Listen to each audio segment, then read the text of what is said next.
দর্শক, আমরা এখন দেখব যে কিভাবে প্যারালাল পার্ক করতে হয়। আসলে অনেকের কাছে প্যারালাল পার্কটা হচ্ছে একটা খুব কঠিন বিষয়।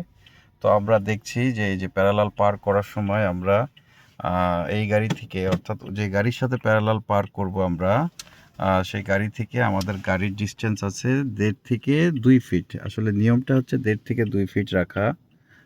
দেখেন আমরা ঠিক যে গাড়িটা পার্কিংয়ে আছে, ওই পার্কিংয়ের গাড়িটা থেকে আমাদের গাড়িটা ডাবল পার্কিং করে এই মিররের কাছাকাছি আমরা গেছি।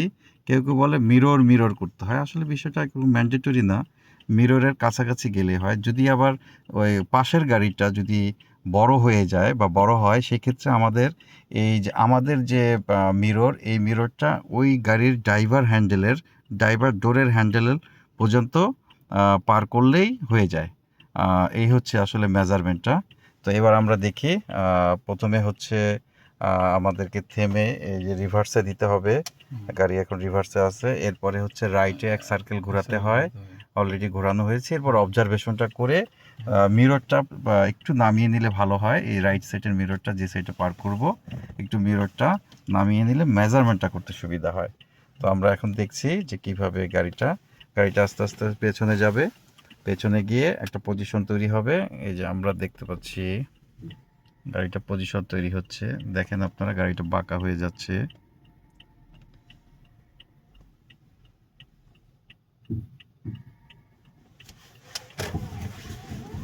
গাড়ি পুরোটা রিভার্সেই থাকবে এবং পরে আবারও 2 সার্কেল ঘুরিয়ে, লেফট সাইডে 2 সার্কেল ঘুরিয়ে, যদি রাইট সাইডে পার্কিং করি, প্রথমে রাইট সাইডে 1 সার্কেল, পরে লেফট সাইডে 2 সার্কেল ঘুরিয়ে, এই দেখেন গাড়িটা এখন আস্তে আস্তে আস্তে আস্তে পার্কিং পজিশনে হয়ে যাচ্ছে।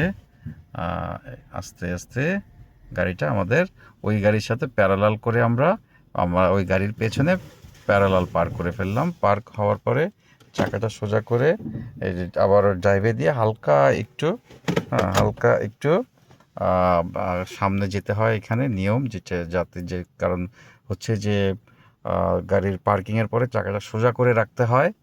সেই কারণে একটু ড্রাইভে দিয়ে চাকাটা সোজা করে একটুখানি এই 2-3 ইঞ্চি বা 3-4 ইঞ্চি আগালে, মানে সামনে গেলে, তখন সামনে গিয়ে প্রুফ করতে হয় যে আমার চাকাটা সোজা কিনা। আমি একটু জানলা খুলে বা ডোরটা খুলে দেখাচ্ছি। এই যে পার্কিং হয়েছে, যদিও একটু মানে একেবারে টাইটেই পার্কিং, তবে হ্যাঁ, এটা মেন রাস্তার ক্ষেত্রে এভাবেই পার্কিংয়ে রাখতে হয়। দেখেন এখানে গাড়ি থেকে পার্কে এখানে আছে কত 5 ইঞ্চির মতো জায়গা আছে। এটা 1 ফিট পর্যন্ত অ্যালাউ করে, তবে 1 ফিটটা না করে ভালো, 1.25 ফিট পর্যন্ত বা হাফ ফিট পর্যন্ত রাখাটাই শ্রেয় আর কি।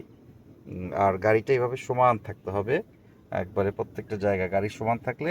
কার্ভ, এটা হচ্ছে কার্ভ, আর এটা হচ্ছে আমাদের গাড়ি। তো এই কার্ভ গাড়ির মাঝখানে ডিস্টেন্স হচ্ছে এতটুকু। আর এই গাড়িটাকে অবশ্যই সোজা রাখতে হবে, আর সোজা না রাখলে অবশ্য পরীক্ষায়, যা ডিএমবি রোড টেস্ট পরীক্ষায়, এখানে নাম্বার কেটে থাকে। তো সেক্ষেত্রে গাড়িটাকে অবশ্যই সোজা রাখতে হবে। তো এটি হচ্ছেন আমাদের একজন যে পুরনো স্টুডেন্ট, সে তার পরীক্ষা আগামী 14ই মার্চ। তো সে প্রস্তুতি নিচ্ছে, আশা করি তার জন্য দোয়া করবেন। আশা করি জানি উনি এবার পরীক্ষা দিয়ে পাশ করেন। হ্যাঁ, অনেক চেষ্টা করছেন এবং নিয়মিত ক্লাস করে যাচ্ছেন। তো সবাইকে ধন্যবাদ। ভিউয়ার্স, ভালো থাকবেন। আসসালামু আলাইকুম।